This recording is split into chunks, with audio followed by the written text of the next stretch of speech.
Hello बच्चों, क्या हाल चाल? बढ़िया। तो बच्चों, आपकी डिमांड पे जो है यहाँ पर हम जो है बीएससी का कोर्स लेकर आए हूँ आपके लिए केमिस्ट्री में। तो इसमें जो हम एक एक करके चैप्टर वाइज करते जाएंगे, वो चैप्टर वाइज हम तभी करेंगे जिस प्रकार से आपका रिस्पॉन्स रहेगा, है ना।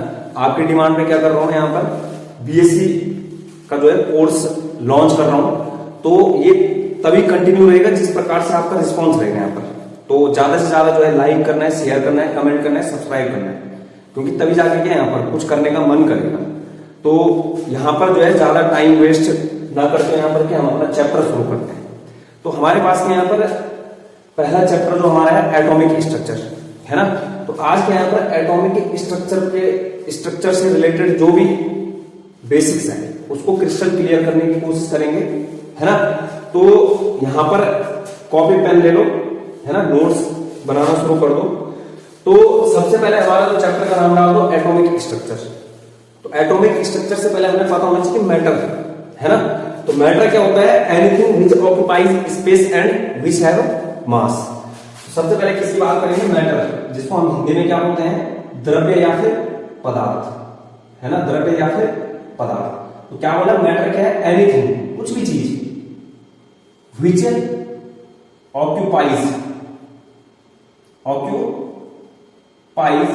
Space and which have mass, है ना। जो क्या करती है? स्थान घेरती है और जिसका क्या होता है? कुछ ना कुछ द्रव्यमान होता है, उसको क्या बोला जाता है? मैटर बोला जाता है ना। इसके बाद देखो बच्चों, यहां पर क्या होता है? मैटर जो है किससे मिलकर बना है? एटम से मिलकर बना है। किससे मिलकर बना है? एटम। और इसी से रिलेटेड हमें इसी चैप्टर में पढ़ना है, एटॉमिक स्ट्रक्चर में पढ़ना है। तो मैटर क्या होता है? एटम से मिलकर क्या बनता है? आपका मैटर बनता है। तो एटम के बारे में जो सबसे पहले किसने बताया था? हमारे जो है इंडियन फिलोसोफर में। कौन हुए? Indian philosopher. इंडियन फिलोसोफर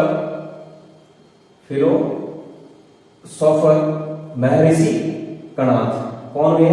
महर्षि कणाद, जिन्होंने क्या बताया कि जो हमारा मैटर होता है, जब हम उसको क्या करते हैं? डिवाइड करते जाते हैं, करते जाते हैं, करते जाते हैं। कहने का मतलब, सपोज दैट मेरे पास मार्कर है, इसको क्या करता हूं? बहुत छोटे छोटे टुकड़ों में डिवाइड करता जाता हूं। तो लास्ट में मेरे पास एक ऐसा टुकड़ा बच जाएगा जिसका क्या है, मैं आगे डिवाइड नहीं कर सकता हूं। तो उसको क्या नाम दिया? यहां पर महर्षि कणाद ने कर्ण नाम दिया। क्या नाम दिया? कर्ण।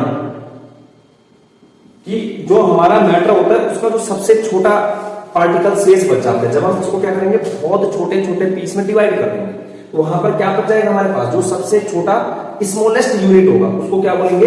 कण बोलेंगे। इसके बाद यहां पर जो है ग्रीक फिलोसोफर आए, ग्रीक दार्शनिक। कौन है? Greek philosopher. ग्रीक फिलोसोफर आए कौन? डेमोक्रेट्स। डेमोक्रेट्स ने क्या बोला? मतलब जो महर्षि कणाद ने बोला था वही बोला था। तो डेमोक्रेट्स ने क्या बोला कि जो हमारा सबसे छोटा पार्टिकल होता है, किसका? मैटर का, उसको नाम दिया एटोमियो। क्या नाम दिया? एटोमियो। क्या नाम दिया? एटोमियो। एटोमियो में जो एटम है, ए का मतलब होता है नॉट। क्या मतलब होता है? नॉट। और जो टोम वर्ड है इसका मतलब होता है डिविजिबल, नॉट डिविजिबल। या फिर दूसरी लैंग्वेज बोले तो ए का मतलब होता है अन। क्या होता है? अन। और टॉम का मतलब होता है कट, यानी कि जिसको आगे काटा नहीं जा सकता है। कहने का मतलब जिसके आगे के और टुकड़े नहीं किए जा सकते, इतना स्मॉलेस्ट पार्टिकल क्या होता है? आपका एटम होता है। तो यहां पर क्या है? सबसे पहले हमारा जो है क्या है? मैटर क्या होता है? Anything which occupies space and which have मास। दूसरा क्या है? मैटर किससे मिलकर बनता है? एटम से मिलकर बनता है। एटम के बारे में सबसे पहले किसने बताया? इंडियन फिलोसोफर है, भारतीय दार्शनिक, जो कि कौन है? महर्षि कणाद, जिन्होंने क्या बताया कि जो तुम्हारा एटम होता है वो क्या होता है? कण के रूप में बताया था, यानी कण नाम दिया था उन्होंने। और जो ग्रीक फिलोसोफर है डेमोक्रेट्स, उन्होंने क्या नाम दिया? एटोमियो। एटोमियो का मतलब क्या होता है? नॉट या फिर अन। और टॉम का मतलब डिविजिबल, कट, जिसको क्या हम फर्दर डिवाइड नहीं कर सकते, इतना छोटा पार्टिकल होता है। इसको नोट कर लो। इसके बाद हम क्या, यहां पर जो इन दोनों की थ्योरी थी, है ना, इन दोनों की थ्योरी का जो निचोड़ है यहां पर, वो किसने दिया था? डाल्टन ने दिया था। तो इसके बाद हम डाल्टन की एटॉमिक थ्योरी से रिलेटेड चीजों को देखेंगे। तो इसको नोट कर लो। तो बच्चों नोट कर लिया होगा आपने। इसके बाद बच्चों हम यहाँ पर बात करते हैं डॉल्टन्स एटॉमिक थ्योरी की, है ना, डॉल्टन्स एटॉमिक थ्योरी की। तो डॉल्टन्स एटॉमिक थ्योरी, है ना, डॉल्टन ने क्या किया, जो महर्षि कणाद ने बोला था और जो किसने, जो ग्रीक फिलोसोफर हुए कौन, डेमोक्रेट्स, उन्हीं की थ्योरी को लेकर, है ना, तो उन्हीं की थ्योरी का क्या यहाँ पर ये एक प्रकार से कंक्लूजन है, उनकी थ्योरी से जो है मैटर लेके यहां पर क्या बोला, डॉल्टन्स एटॉमिक थ्योरी। डॉल्टन ने भी सेम बोला जो किसने बोला था, महर्षि कणाद और ग्रीक फिलोसोफर कौन हुए थे, डेमोक्रेट्स। डॉल्टन ने क्या बोला कि जिस प्रकार से जैसे हम क्या है, ये हमारे पास मैटर है कोई भी, उसके जब हम क्या है टुकड़े करते जाते हैं तो लास्ट में हमारे पास एक इतना छोटा पार्टिकल बच जाता है जिसको क्या बोलते हैं, टाइनी पार्टिकल, यानी कि स्मॉलेस्ट यूनिट, उसको क्या बोला जाता है यहाँ पर, एटम बोला जाता है। यानी कि जिसको क्या हम ना तो पहले आंखों से देख सकते हैं और दूसरा क्या चीज है, जिसके हम आगे टुकड़े नहीं कर सकते, फर्दर डिवाइड नहीं कर सकते हैं उस यूनिट को। तो यानी कि जो आपका एटम होता है वो क्या है, atom is an smallest fundamental particle. क्या बोला, जो पहला पॉइंट यहाँ पर डॉल्टन ने बोला, कब बोला, 1808 में, कब बोला, 1808 में। तो एटम इज एन, फर्स्ट जो पॉइंट है, atom is an smallest fundamental mental particle, ठीक है, atom is an smallest fundamental particle, है ना। दूसरा क्या है, नॉन डिविजिबल होता है, क्या होता है, नॉन डिविजिबल पार्टिकल होता है, नॉन डिविजिबल पार्टिकल। तीसरा पॉइंट क्या था, जो डिफरेंट एलिमेंट के डिफरेंट एटम है, डिफरेंट एलिमेंट के डिफरेंट एलिमेंट के जो डिफरेंट एटम, उनके जो क्या होते हैं प्रॉपर्टीज होती है, वो भी क्या होगी, डिफरेंट होगी। Properties are different. हालांकि यहां पर जब बाद में डिस्कवरी हुई तो वहां पर किसकी खोज हो गई थी, आइसोबार्स की, किसकी, आइसोबार्स, है ना। आइसोबार क्या होता है, जिनका क्या होता है, एटॉमिक मास सेम होता है ना, एटॉमिक मास क्या होता है, सेम। जो डिफरेंट एलिमेंट होता है लेकिन एटॉमिक मास क्या होता है, सेम होता है। अगला पॉइंट क्या बोला डॉल्टन ने, कि जो सेम एलिमेंट है, सेम एलिमेंट के सेम एटम, सेम एलिमेंट और सेम एटम, उनकी प्रॉपर्टीज क्या होगी, properties are same.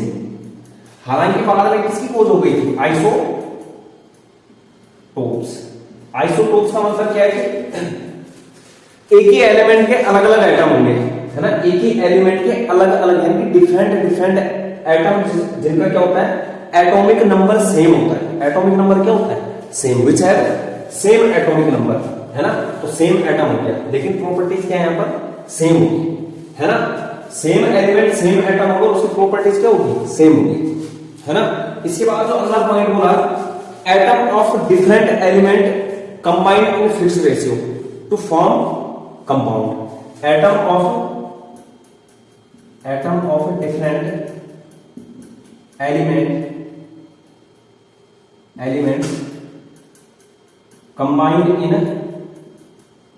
Combined in fixed ratio two form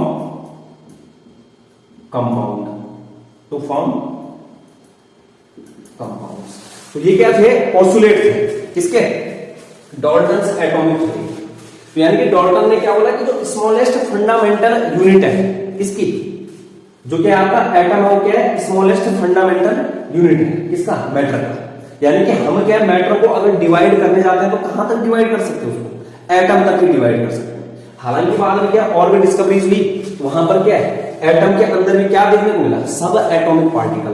तो इसको नोट डाउन कर लो, इसके बाद हम बात करते हैं सब एटॉमिक पार्टिकल की। तो बच्चों नोट डाउन कर लिया होगा। इसके बाद बात करते हैं सब एटॉमिक पार्टिकल की। किनकी? सब एटॉमिक पार्टिकल की। तो सब एटॉमिक पार्टिकल मतलब एटम के अंदर जो पार्टिकल है ना, क्या है? एटम के अंदर जो पार्टिकल है, इलेक्ट्रॉन, प्रोटॉन एंड न्यूट्रॉन। तो इनके बारे में बात करेंगे। हेडिंग डालो सब atomic particles of an atom.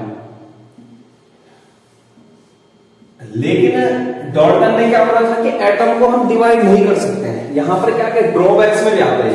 ठीक है, जो डॉल्टन से एटॉमिक थ्योरी थी उसकी एक प्रकार से कमी भी बोल सकते हो आप, कि जिसमें डॉल्टन ने क्या बोला था कि एटम क्या है? सबसे छोटा पार्टिकल है, सबसे छोटा स्मॉलेस्ट यूनिट है। तो यानी कि अब हम यहां पर क्या देख रहे हैं कि एटम के अंदर भी क्या होता है? सब एटॉमिक पार्टिकल होता है।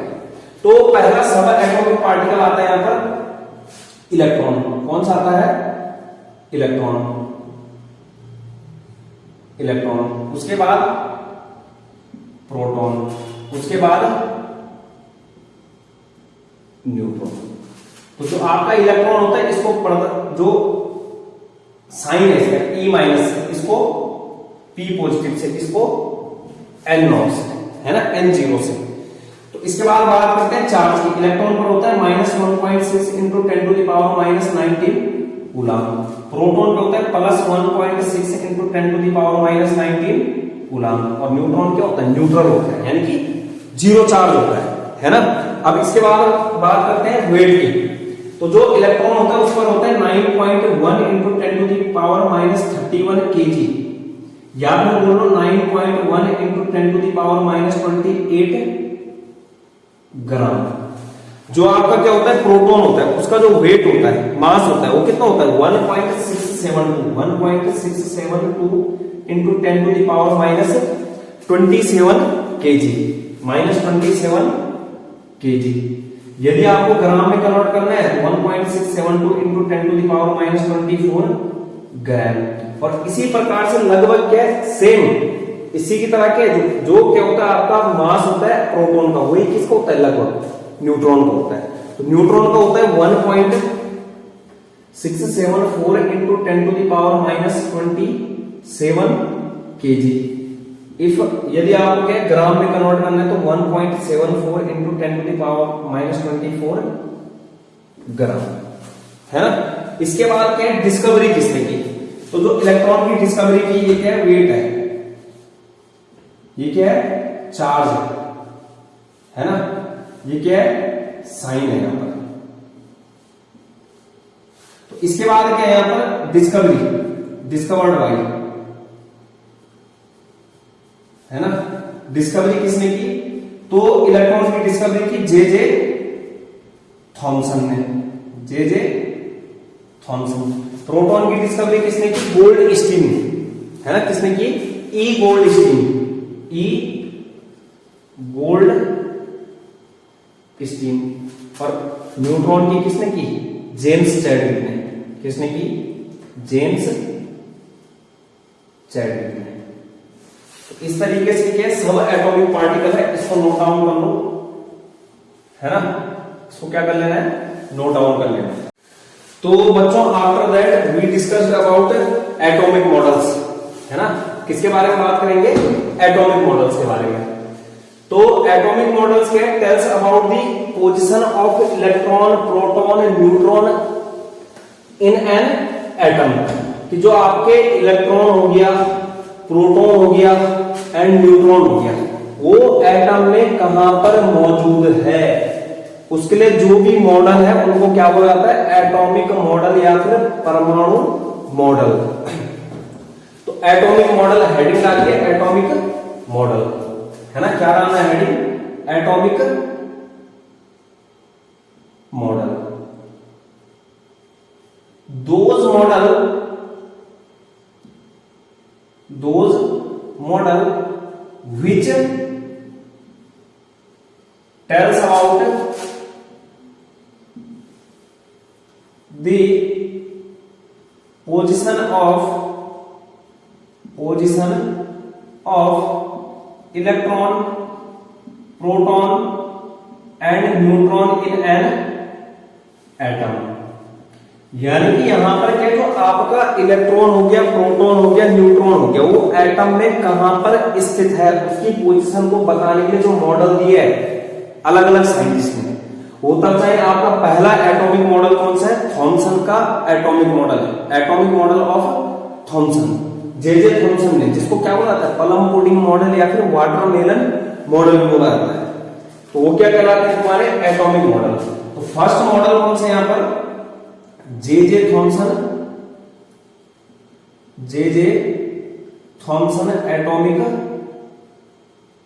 Atomic model. तो J Thomson atomic model which is also known as plum pudding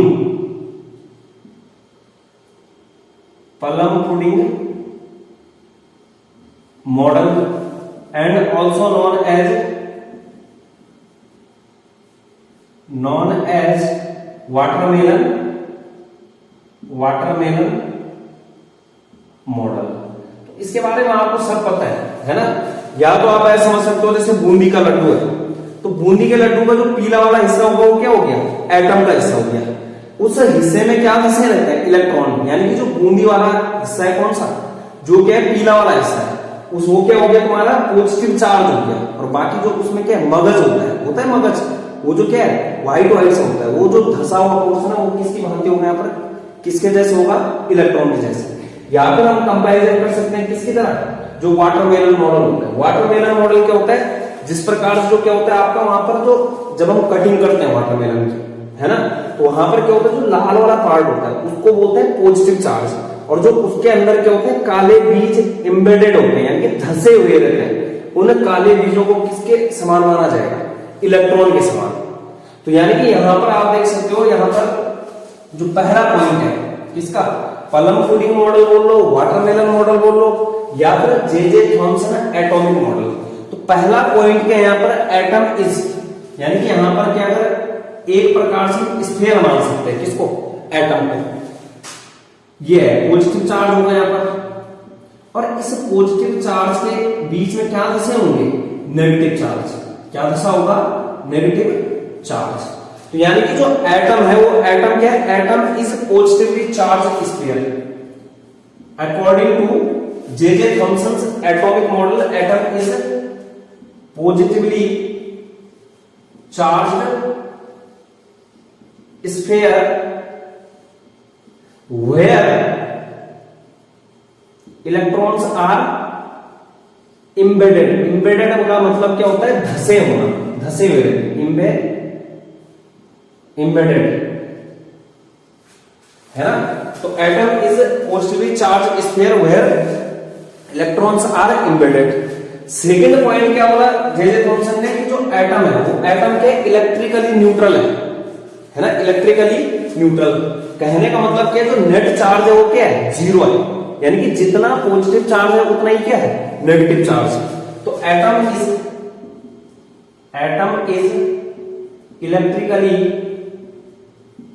electrically neutral,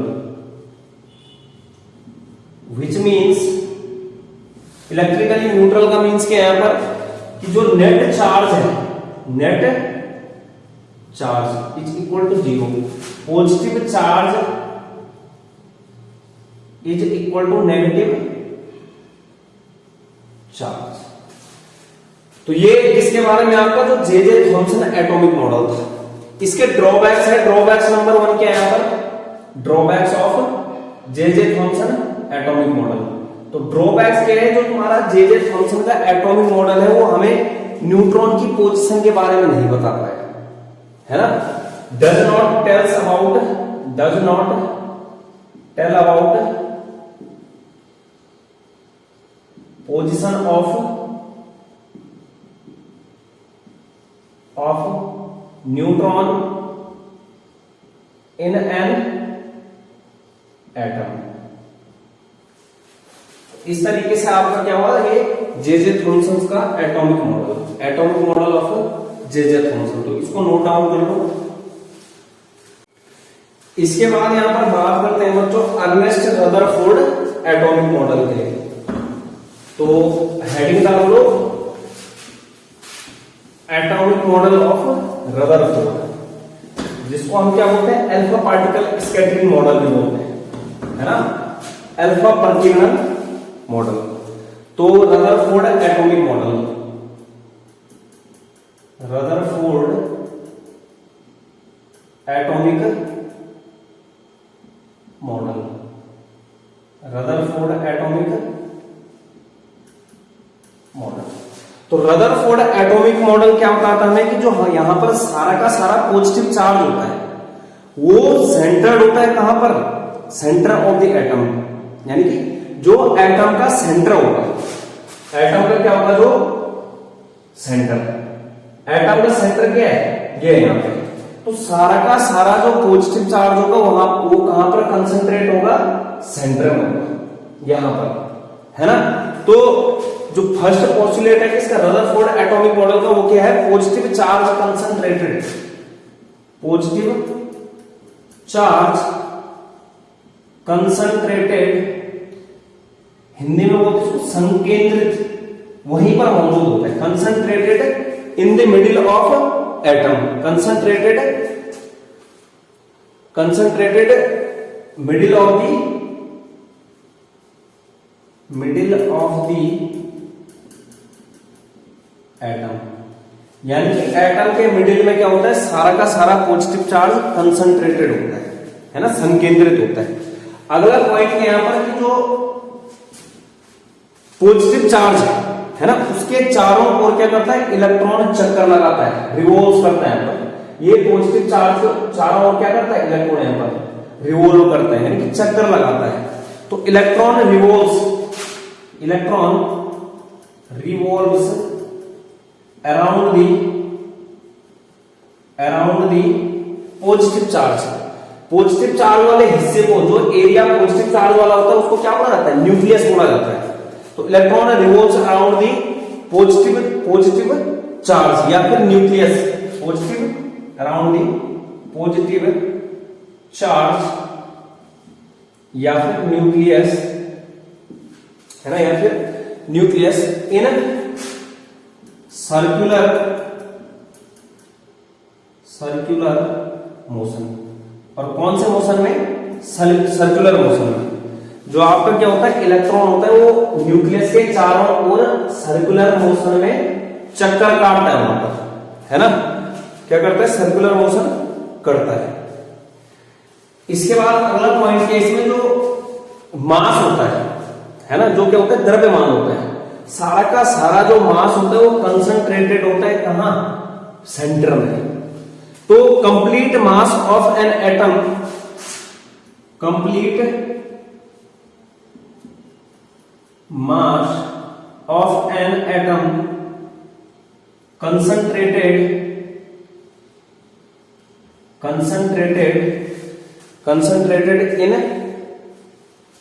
in the center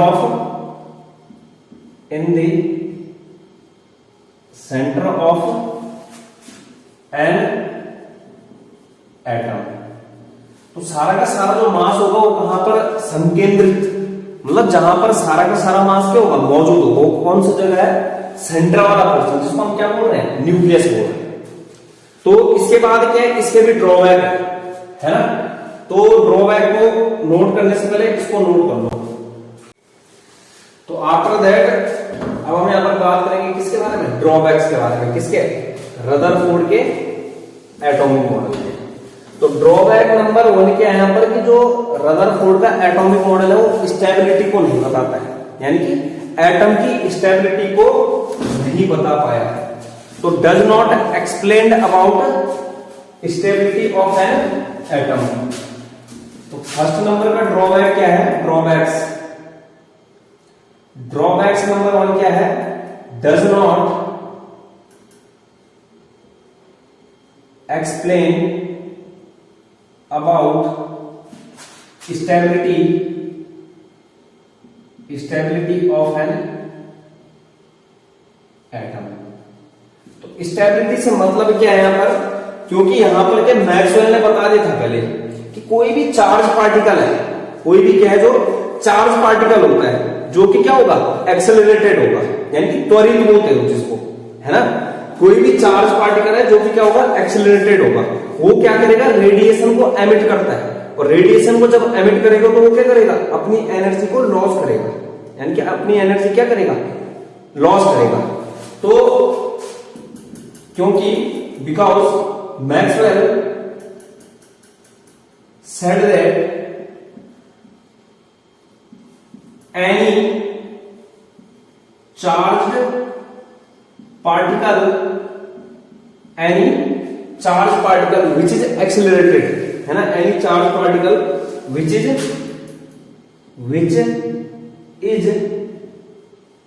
accelerated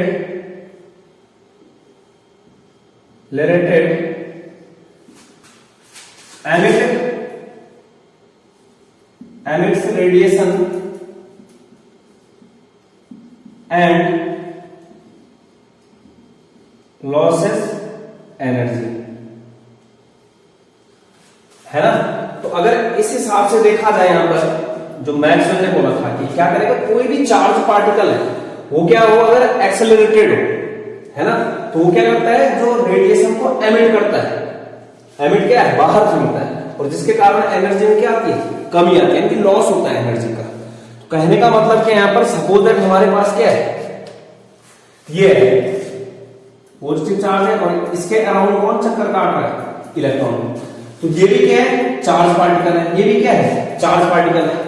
तो any charge particle which is accelerated, ये क्या होगा, मूवमेंट कर रहा है चार्ज, यानी कि एक्सेलरेटेड है। ये क्या कर रहा है, यहाँ पर जो हमारा न्यूक्लियस है उसके अराउंड क्या कर रहा है, रिवॉल्व कर रहा है, यानी कि चक्कर काट रहा है। तो यहां पर क्या है, सर्कुलर मोशन है। यहां पर क्या है, चार्ज पार्टिकल क्या है, एक्सेलरेटेड है। ये क्या करेगा, चार्ज पार्टिकल क्या करेगा, एमिट करेगा क्या, रेडिएशन। जब रेडिएशन एमिट करेगा तो ये अपनी एनर्जी क्या कर देगा, एनर्जी लॉस कर देगा, और एनर्जी लॉस करेगा तो कहां गिर जाएगा ये ना, यानी कि न्यूक्लियस में गिर जाएगा। अगर न्यूक्लियस में गिर जाएगा तो वहां पर एटम क्या हो जाएगा, अनस्टेबल हो जाएगा, यानी कि एटम क्या हो जाएगा, समाप्त हो जाएगा। और अगर एटम समाप्त हो जाएगा, हमने क्या बोला कि डॉल्टन ने क्या बोला था, एटम क्या है, इनडिविजिबल पार्टिकल, यानी कि नॉन डिविजिबल पार्टिकल है, यानी कि अविभाज्य पार्टिकल है, जिसको हम क्या आगे तोड़ नहीं सकते हैं, है ना। तो यहां पर क्या हो जाएगा, जो हमारा एटम है उसका क्या हो जाएगा, स्टेबिलिटी फिनिश हो जाएगी। दूसरी चीज ये भी समझ सकते हो कि जैसे ये पॉजिटिव चार्ज है, ये क्या करेगा, नेगेटिव चार्ज को अपनी ओर अट्रैक्ट करेगा। जो पॉजिटिव चार्ज है वो क्या करेगा, ये इलेक्ट्रॉन क्या कर रहा है, इधर रिवॉल्व कर रहा है इस तरीके से। तो रिवॉल्व कर रहा है तो ये पॉजिटिव चार्ज क्या करेगा, इससे इलेक्ट्रॉन को अपनी ओर खींचेगा, और लास्ट में जो आपका इलेक्ट्रॉन है वो कहां गिर जाएगा, न्यूक्लियस में गिर जाएंगे, पॉजिटिव चार्ज की ओर गिर जाएगा। तो जिससे क्या हो जाएगा, यहां पर ये जो आपका एटम है उसकी स्टेबिलिटी क्या हो जाएगी, फिनिश हो जाएगी। यानी कि यहां पर जो ड्रॉबैक्स नंबर 1 क्या है कि ये स्टेबिलिटी ऑफ एन एटम के बारे में एक्सप्लेन नहीं कर पाया, है ना। एटम क्या हो जाएगा, यहाँ पर डिस्ट्रॉय हो जाएगा। और अगर एटम को डिस्ट्रॉय किया जा सकता तो इसका मतलब यहाँ पर क्या हो गया, एटम है ही नहीं। और जबकि एटम क्या होता है किसके अंदर है, मैटर के अंदर। मैटर के अंदर एटम, और एटम में भी क्या क्या मौजूद है, इलेक्ट्रॉन हो गया, प्रोटॉन हो गया और न्यूट्रॉन हो गया। तो स्टेबिलिटी ऑफ एन एटम के बारे में क्या एक्सप्लेन नहीं कर पाया कौन, जो हमारा क्या था, रदरफोर्ड एटॉमिक मॉडल। सेकंड जो ड्रॉबैक्स नंबर सेकंड है, ये फर्स्ट वन है। सेकंड क्या है, डिस्क्रीट स्पेक्ट्रम, डिस्क्रीट या फिर line spectrum, line spectrum, line spectrum. इसको भी क्या है यहां पर एक्सप्लेन नहीं कर पाए, can't explain, can't explain. Spectrum क्या होता था, आपने पढ़ा होगा, विबग्योर जैसा कुछ प्राप्त होता था, है ना। विबग्योर जैसे क्या होता था, हमें ऑब्टेन होता था। सपोज दैट हमारे पास क्या है, मैंने यहां से क्या है, ये H2 लिया, है ना। इधर से क्या डाला, इस पे व्हाइट लाइट, है ना, व्हाइट लाइट आ गई। आगे क्या है, यहां पर ये स्क्रीन रहती है, आगे क्या रहता है, प्रिज्म रहता है। यहां से व्हाइट लाइट भी हाइड्रोजन एटम्स होते हैं। हाइड्रोजन तो हमारे पास क्या है, हाइड्रोजन गैस से होते हुए क्या गई यहाँ पर, व्हाइट लाइट भी। ये व्हाइट लाइट जैसे इस स्क्रीन से दिखते हैं, यहाँ पर क्या होता है, ये 7 रंगों में डिवाइड हो जाता है। और है, यहाँ पर जो प्राप्त होता है इसको क्या होता है, स्पेक्ट्रम प्राप्त होता है, जो कि क्या होता है, विबग्योर जैसा, है ना, ऊपर से नीचे से ऊपर की ओर होता है, तो उसको क्या बोलते हैं, स्पेक्ट्रम, यानी कि डिस्क्रीट लाइन स्पेक्ट्रम। जो स्पेक्ट्रम यहाँ पर ऑब्टेन हुआ है वो कैसा था, डिसकंटिन्यूअस स्पेक्ट्रम। इसे डिसकंटिन्यूअस यानी कि असतत बोलते हैं, जिसको क्या बोलते हैं, असतत।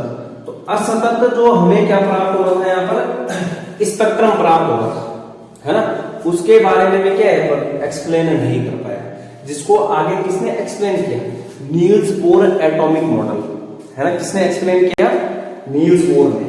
इसको नोट डाउन कर लो। इसके बाद यहां पर बात करते हैं बच्चों नील्स बोर के एटॉमिक मॉडल की। किसके, नील्स बोर के एटॉमिक मॉडल की। जो भी ड्रॉबैक्स किसके थे, रदरफोर्ड के थे, उन ड्रॉबैक्स पे काम किसने किया, नील्स बोर ने किया, और अपना एक एटॉमिक मॉडल दे दिया। तो इसके बाद हेडिंग डालो, Niels Bohr atomic model, Niels Bohr atomic model. और यहीं से आपका क्या एक्चुअल में जो चैप्टर है सिलेबस में, यहीं से स्टार्ट होता है, नील्स बोर एटॉमिक मॉडल, नील बोहर एटॉमिक मॉडल। नील बोहर्स एटॉमिक मॉडल के क्या पोस्टुलेट्स है ना, क्या है, पोस्टुलेट्स है। फर्स्ट क्या है, यहाँ पर रदरफोर्ड ने क्या बोला था कि जो इलेक्ट्रॉन रिवॉल्व करता है, कौन से पाथ पे करता है, सर्कुलर पाथ पे करता है, यानी कि सर्कुलर मोशन में करता है। लेकिन यहां पर नील्स बोर ने क्या बोला कि जो सर्कुलर पाथ होता है वो फिक्स पाथ होता है, यानी कि फिक्स होता है कि उसी पाथ पर कर रहा होगा। जो हमारा कौन था, रदरफोर्ड था। रदरफोर्ड भाई साहब ने क्या वहां पर फिक्स नहीं जोड़ा, लेकिन नील्स बोर ने क्या किया, फिक्स, या फिर जिसको यहां पर बोलते हैं क्वांटाइज्ड, क्या बोलते हैं, क्वांटाइज्ड। तो कहने का मतलब फर्स्ट जो पोस्टुलेट्स है वो क्या है, electrons revolve around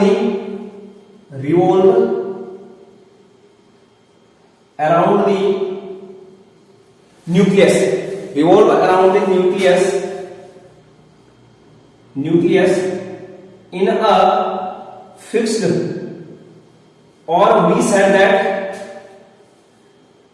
fixed or quantized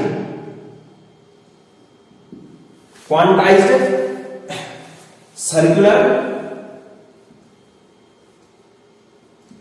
path,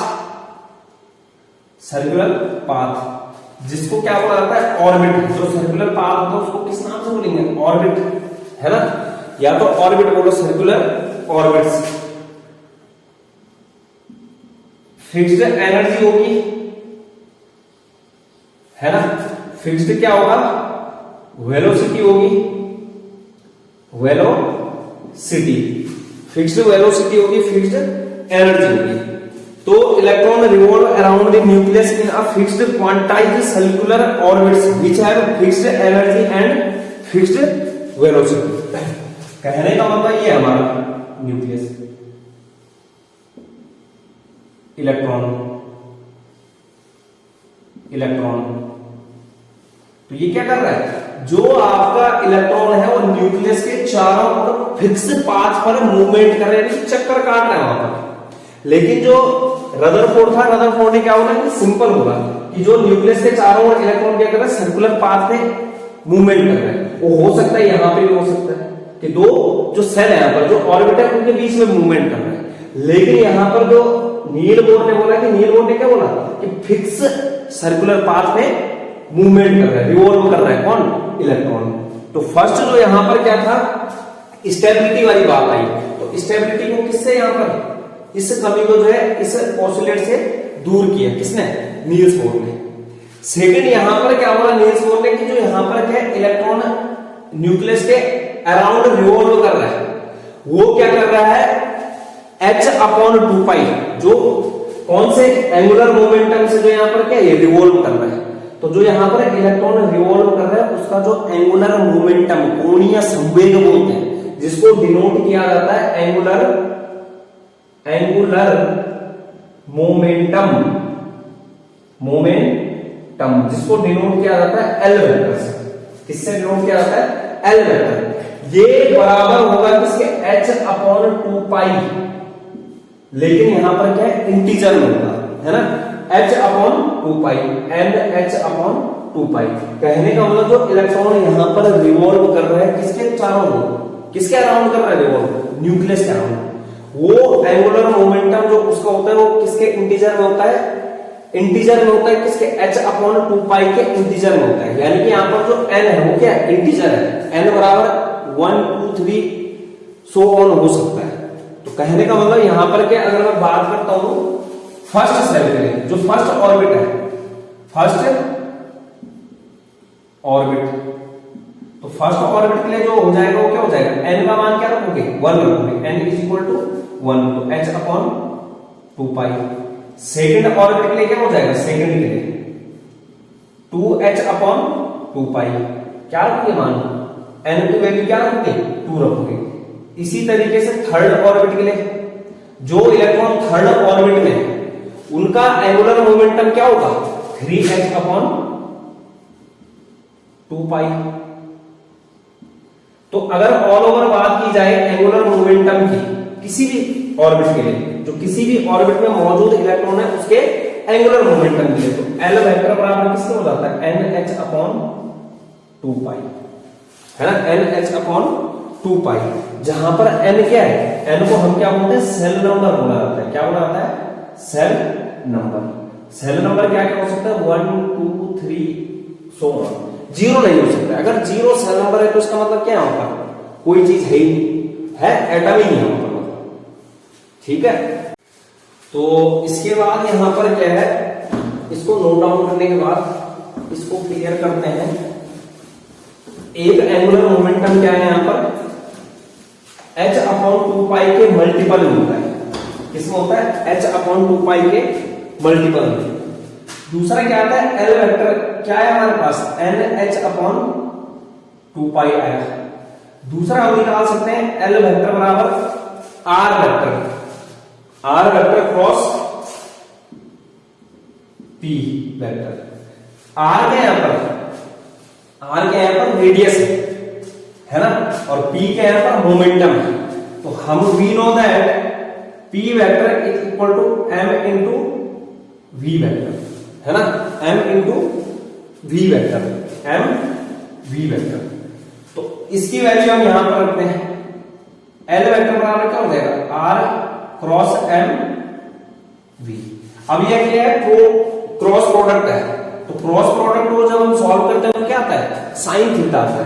तो यहां पर कहने का मतलब क्या ये है? पॉजिटिव चार्ज है, इसके चारों ओर कौन? इलेक्ट्रॉन है ना? कौन है? इलेक्ट्रॉन है। तो यहां पर क्या है? इलेक्ट्रॉन इस तरीके से ये इधर करेगा, इलेक्ट्रॉन आ गया, है ना? क्या आ गया? इलेक्ट्रॉन आ गया। ऐसे जो है यहां पर क्या है? इधर आएगा, इलेक्ट्रॉन आ गया, इधर आएगा, इलेक्ट्रॉन आ गया, इस तरीके से, है ना? तो अब यहां पर देखो, जो यहां पर इसका क्या आएगा? क्रॉस प्रोडक्ट आता है। किसमें आता है? साइन थीटा में। तो L वेक्टर बराबर क्या हो जाएगा? R m V sine theta, और थीटा बराबर क्या आ जाएगा? 90 डिग्री। ये दिख रहा है यहां पर कितना हो रहा है? ये 90 डिग्री, है ना? कितना आ रहा है? 90 डिग्री। ये 90 डिग्री, ये 90 डिग्री, ये 90 डिग्री। तो यहां पर L वेक्टर बराबर क्या आ जाएगा? R m V sine 90 degree. Sine 90 degree का मान कितना होता है? वैल्यू होती है m v r 1 होती है, तो 1 हो जाएगा। ये कितना आ जाएगा? L वेक्टर बराबर m v r, यानी कि हमारा एंगुलर मोमेंटम कितना आया? m v r आया। तो यहां पर इस L वेक्टर की जगह पर हम रख सकते हैं, और ये क्या आ जाएगा?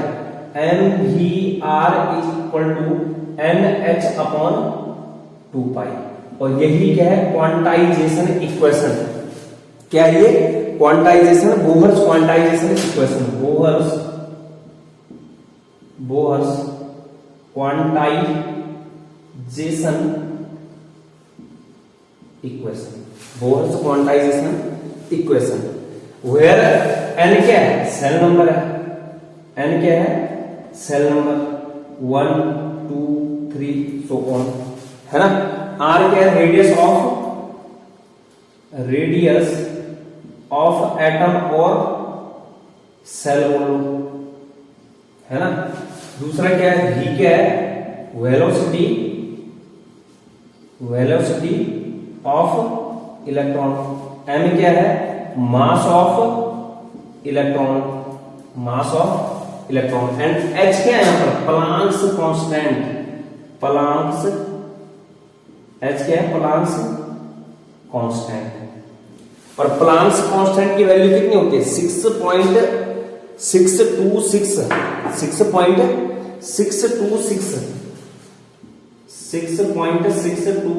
इंटू 10⁻⁻34 जूल सेकेंड, है ना। तो इस तरीके से इसको नोट डाउन कर लो, ये सेकंड पोस्टुलेट आ गया। नेक्स्ट पोस्टुलेट की बात करते हैं यहां पर बच्चों। नेक्स्ट पोस्टुलेट्स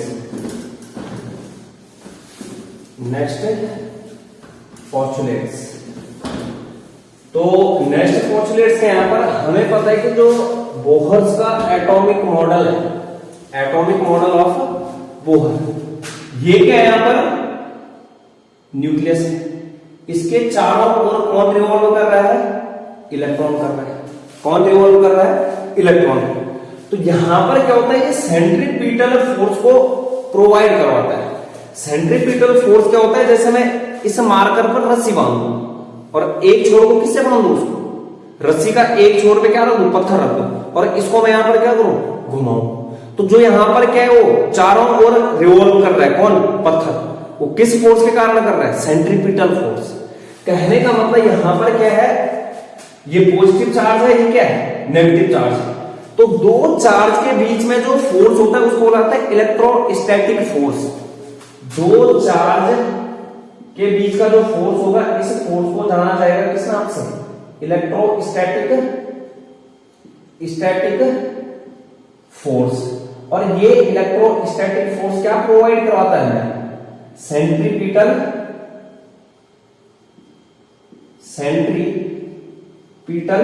फोर्स को क्या प्रोवाइड करवाता है, सेंट्रीपिटल फोर्स।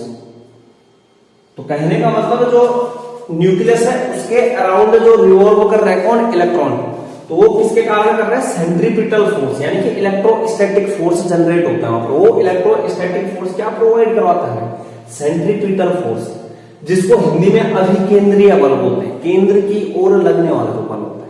तो यानी कि पॉजिटिव चार्ज इलेक्ट्रॉन है ना, दो चार्ज है जो, तो टू चार्ज के बीच में, दो चार्ज के बीच में जो फोर्स होता है उसको क्या बोलते हैं, इलेक्ट्रोस्टैटिक फोर्स। अगला पॉइंट क्या है यहां पर, नेक्स्ट पॉइंट, ये हमारा क्या है, न्यूक्लियस है। ये इलेक्ट्रॉन क्या कर रहा है, रिवॉल्व कर रहा है, क्या कर रहा है, इलेक्ट्रॉन रिवॉल्व कर रहा है किसमें, फिक्स ऑर्बिट में। तो जब हमारा इलेक्ट्रॉन क्या कर रहा है, सेम ऑर्बिट में इलेक्ट्रॉन रिवॉल्व कर रहा है, तो वो इलेक्ट्रॉन ना ही एनर्जी का लॉस करेगा और ना ही क्या है, एनर्जी को गेन करेगा। कहने का मतलब सपोज दैट वो दूसरे नंबर ऑर्बिट में क्या कर रहा है, रिवॉल्व, चक्कर लगा रहा है यहां पर चारों ओर। तो यहां पर क्या है, ये इलेक्ट्रॉन इस अपनी ही क्लास में, यानी कि अपने ही ऑर्बिट में क्या कर रहा है, रिवॉल्व कर रहा है। तो ना ही ये एनर्जी का लॉस करेगा और ना ही एनर्जी को गेन करेगा। कहने का मतलब क्या, जो अगला पोस्टुलेट्स है, इन पर्टिकुलर ऑर्बिटल,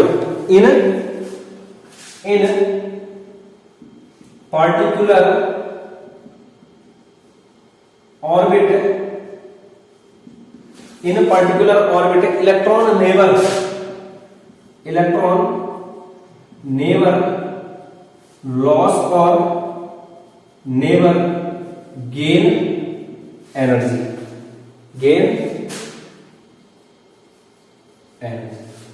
इफ, यदि क्या करता है, इलेक्ट्रॉन एनर्जी को गेन करता है, यदि क्या करता है electron, if electron gain energy, electron क्या करता है, एनर्जी को गेन करता है। तो यहां पर क्या होता है, एक्साइटेशन होता है, excitation of an electron occurs. यहां पर क्या हो जाता है, एक्साइटेशन हो जाता है किसका, इलेक्ट्रॉन, यानी कि अपने जो तुम्हारा इलेक्ट्रॉन एनर्जी गेन करेगा वो क्या करेगा, अपने लोएस्ट एनर्जी ऑर्बिटल से कहां चला जाएगा, हायर एनर्जी ऑर्बिटल में। कहने का मतलब इलेक्ट्रॉन क्या करता है, जंप करता है, electron jump lower energy level to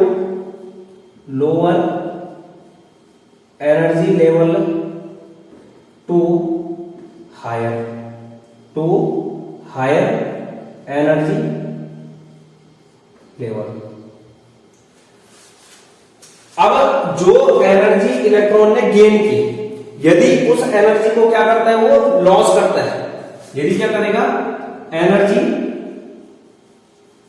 lose करेगा, तो एनर्जी लूज करेगा तो इसको बोला जाता है de excitation of an electron.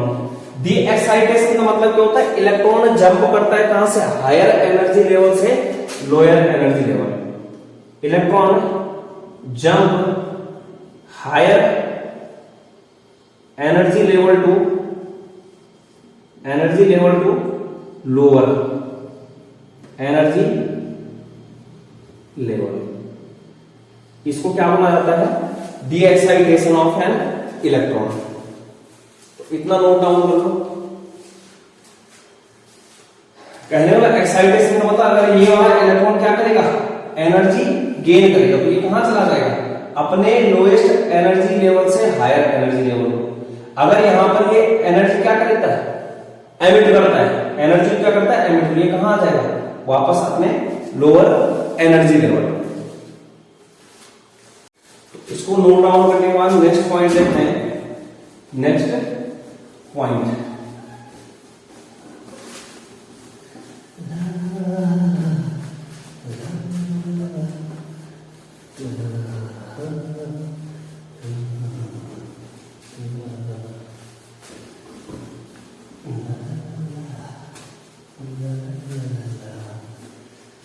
तो इसके बाद यहां पर जो नेक्स्ट पॉइंट है बच्चों, यहां पर जो इलेक्ट्रॉन है, इलेक्ट्रॉन क्या है, सभी प्रकार की एनर्जी को ना तो लॉस करेगा ना ही गेन करने वाला है, यानी कि सभी प्रकार की एनर्जी को ना ही गेन करेगा और ना ही लूज करेगा।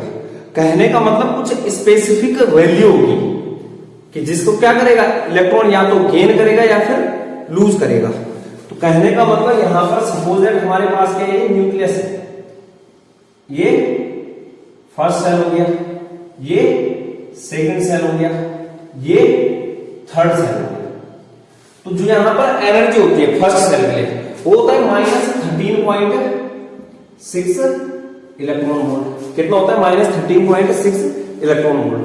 सेकंड के लिए होता है -3.4 इलेक्ट्रॉन वोल्ट, और जो थर्ड सेल होता है उसके होता है -1.5 इलेक्ट्रॉन वोल्ट। तो यहां पर आप देख सकते हो जैसे जैसे सेल नंबर बढ़ रहा है, ये क्या है, n = 1, ये क्या है, n = 2, ये क्या है, n = 3, जिसको आप 9th में भी पढ़ा होगा, KLM सेल, है ना। तो यहां पर देखो जैसे जैसे सेल नंबर बढ़ रहा है वैसे वैसे क्या हो रही है, एनर्जी माइनस में क्या हो रही है, मतलब जीरो की ओर आ रही है, यानी कि एनर्जी का मान क्या हो रहा है, बढ़ रहा है, यानी कि उतना कम नेगेटिव की ओर आ रहा है, यानी कि उतना कम क्या, वो पॉजिटिव की ओर जा रहा है, सॉरी, यानी कि कहां की ओर आ रहा है, -1.5 वैल्यू क्या होगी, ज्यादा हो गई, किससे, -3.4 से, -13.6 इलेक्ट्रॉन वोल्ट से। तो सपोज दैट यहां पर मैंने क्या बोला कि जो इलेक्ट्रॉन जो है सभी प्रकार के एनर्जी को ना ही गेन करेगा और ना ही लॉस करेगा। कहने का इलेक्ट्रॉन क्या करता है, पर्टिकुलर एनर्जी ही इलेक्ट्रॉन, नोट डाउन कर हो जाए, इलेक्ट्रॉन पर्टिकुलर एनर्जी ही लूज या फिर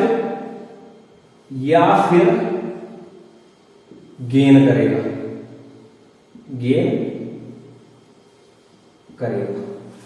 कहने का मतलब इसको समझना है।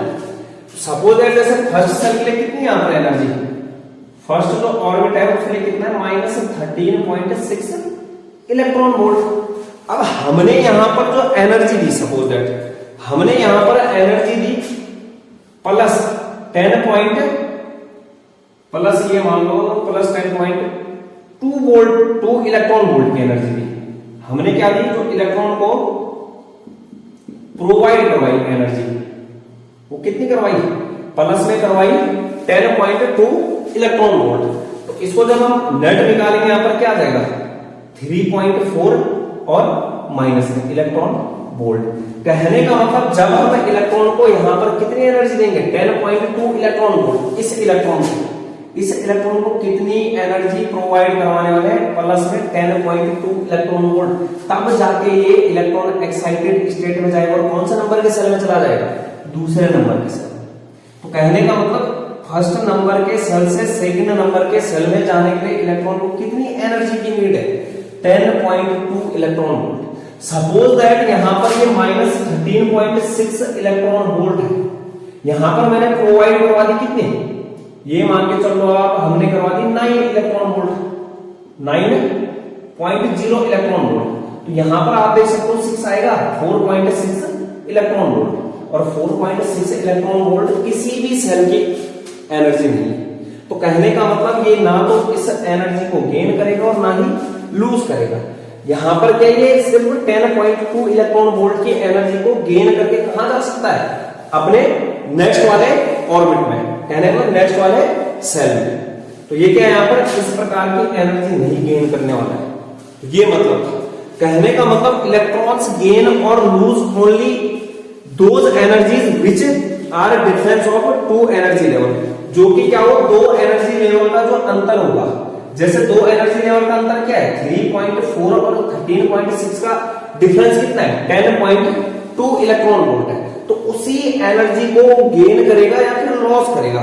तो कहने का मतलब पॉइंट क्या है, इलेक्ट्रॉन्स गेन और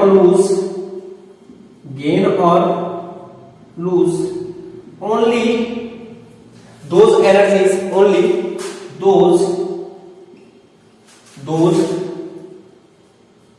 energies which are difference of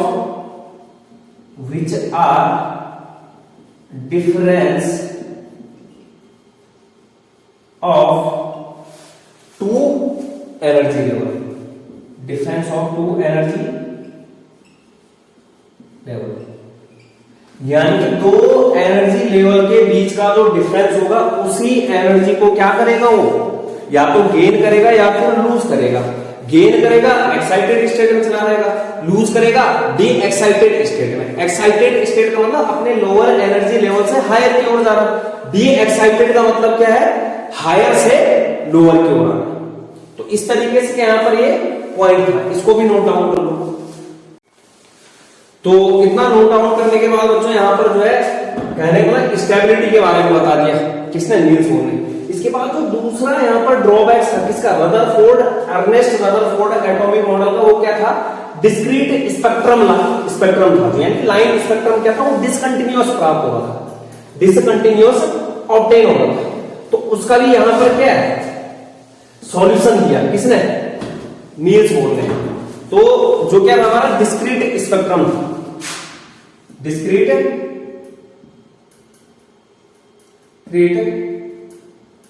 spectrum,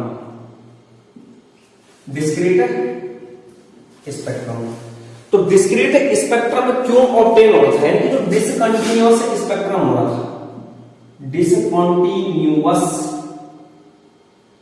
है ना।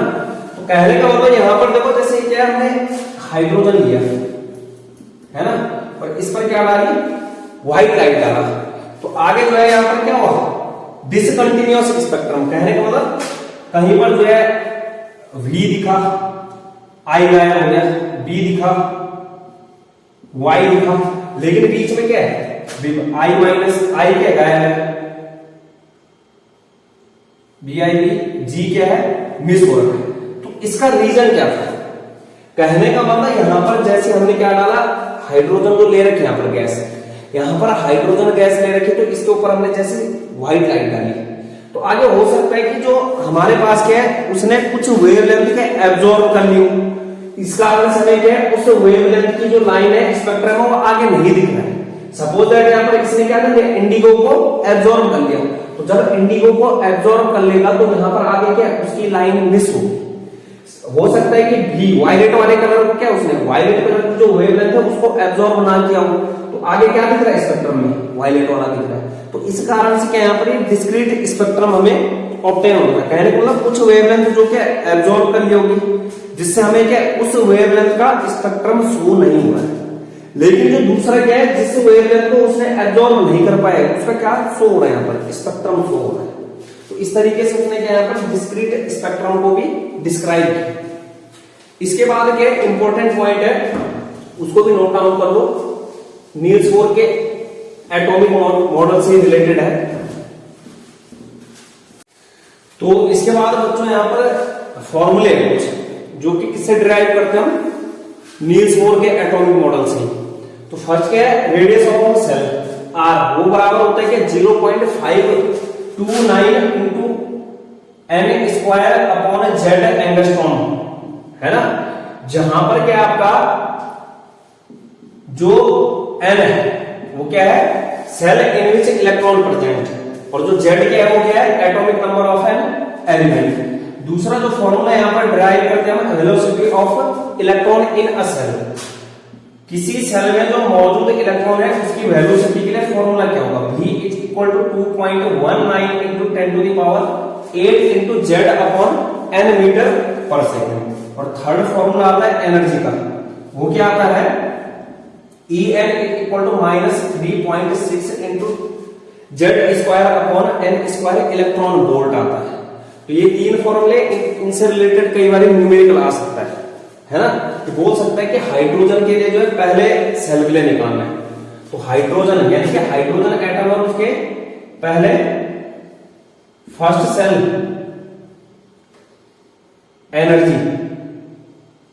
एनर्जी का मान, एनर्जी की वैल्यू निकालनी। En हाइड्रोजन का एटॉमिक नंबर क्या होता है, Z होता है 1, और फर्स्ट सेल N कितना दे रखा है 1, तो E1 बराबर क्या हो जाएगा, ये फॉर्मूला है -13.6 इंटू जेड स्क्वायर, जेड का मान कितना है 1 और N का वैल्यू कितनी है 1 का स्क्वायर, तो कितना हो जाएगा E1 is equal to -13.6 electron volt.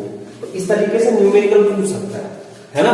तो इसमें जो है यहां पर क्या है नोट डाउन कर लो इन फॉर्मूलों को, ये भी पोस्टुलेट्स में आते हैं। तो इसको नोट डाउन करने के बाद बच्चों हम यहां पर देखते हैं जो नील्स बोर का एटॉमिक मॉडल था उसकी लिमिटेशंस क्या क्या थी। कहने को ना ड्रॉबैक समझ सकते हो आप, है ना, क्या क्या लिमिटेशंस थी। तो नोट डाउन करो limitations, limitations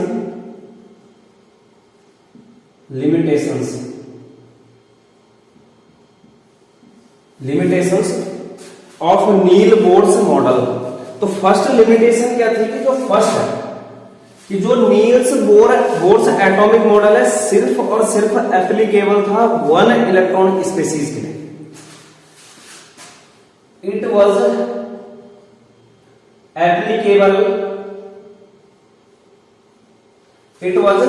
applicable only for 1 electron species. For example क्या हो गया, हाइड्रोजन हो गया, हाइड्रोजन, या फिर हीलियम पॉजिटिव हो गया, या फिर Li2 पॉजिटिव हो गया,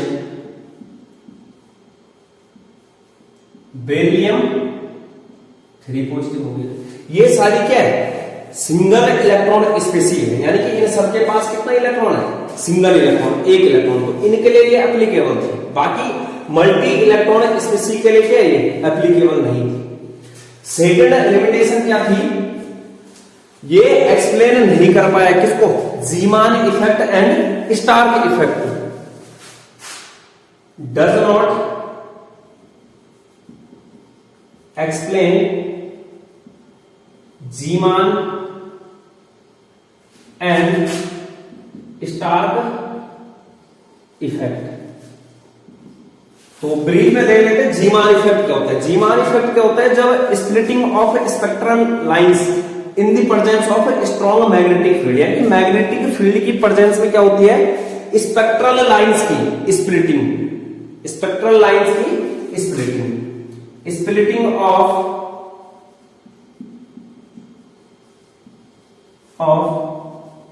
spectral lines in the presence of strong magnetic field। इसका जस्ट अपोजिट क्या होता है, स्टार्क इफेक्ट, है ना, splitting of spectral lines in the presence of strong electric field, splitting of spectral lines in the presence of strong magnetic field. तो इसके बारे में कुछ एक्सप्लेनेशन नहीं दिया किसने, जो हमारा क्या है, Niels Bohr atomic model. Next यहां पर क्या है, नील बोर ने क्या कंसीडर किया, सिर्फ और सिर्फ particle nature of electron. Niels Bohr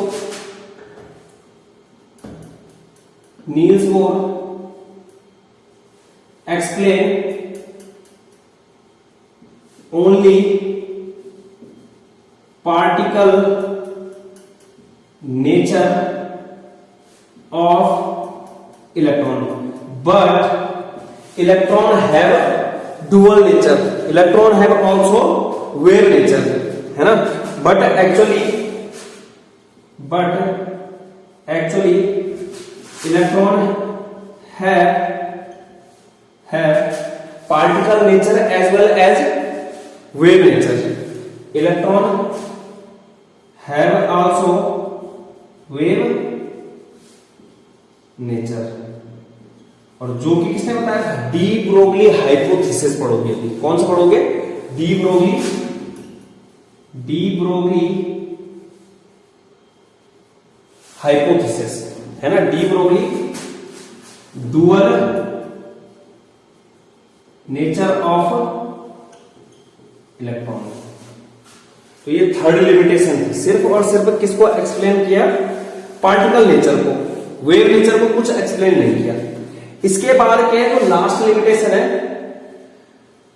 last and final limitation कहां पर लिखी जाए, जो लास्ट लिमिटेशन है बच्चों वो क्या है, Niels Bohr never considered the uncertainty in the position and velocity of electron, और जो कि किसने की थी, हिंसबर्ग ने, है ना, किसने, हाइजेनबर्ग ने। तो जो नील बोर है उसने क्या है, जो हमारा पोजीशन है इलेक्ट्रॉन की, दूसरा क्या, इलेक्ट्रॉन का जो वेलोसिटी है उसमें अनसर्टेनिटी को एक्सप्लेन नहीं किया, जिसको एक्सप्लेन किसने किया, हाइजेनबर्ग ने। और उन्हीं के नाम पर क्या हमने क्या पढ़ना है, हाइजेनबर्ग अनसर्टेनिटी प्रिंसिपल, कि जो इलेक्ट्रॉन की पोजीशन और वेलोसिटी होती है उसमें क्या पाई जाती है, अनसर्टेनिटी पाई जाती है ना, सर्टेनिटी नहीं होती उसमें। तो लास्ट यहां पर नोट डाउन कर लो, क्या है, Niels Bohr never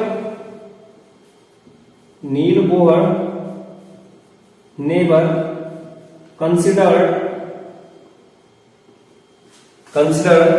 the uncertainty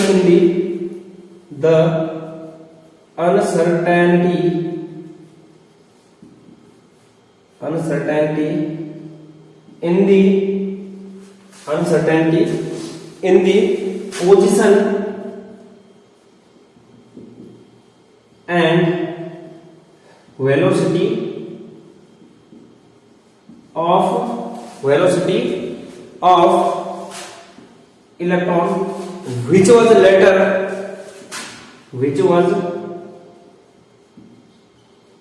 later मतलब जिसको बाद में किसने बताया, हाइजेनबर्ग ने, which was later proved by Heisenberg that's it, है ना। तो इस तरीके से क्या यहां पर वीडियो की लेंथ काफी लंबी हो रही है, जिसके कारण जो यहीं पर हमें क्या है टॉपिक को क्लोज करना पड़ रहा है। तो उम्मीद है कि बच्चों आपको पसंद आएगा। ज्यादा से ज्यादा लाइक करना है, शेयर करना है, कमेंट करना है और सब्सक्राइब करना भी और करवाना भी, है ना। तभी जाकर हम इस सीरीज को कंटिन्यू कर पाएंगे। तो तब तक के लिए टाटा बाय बाय, मिलते हैं नेक्स्ट वीडियो में।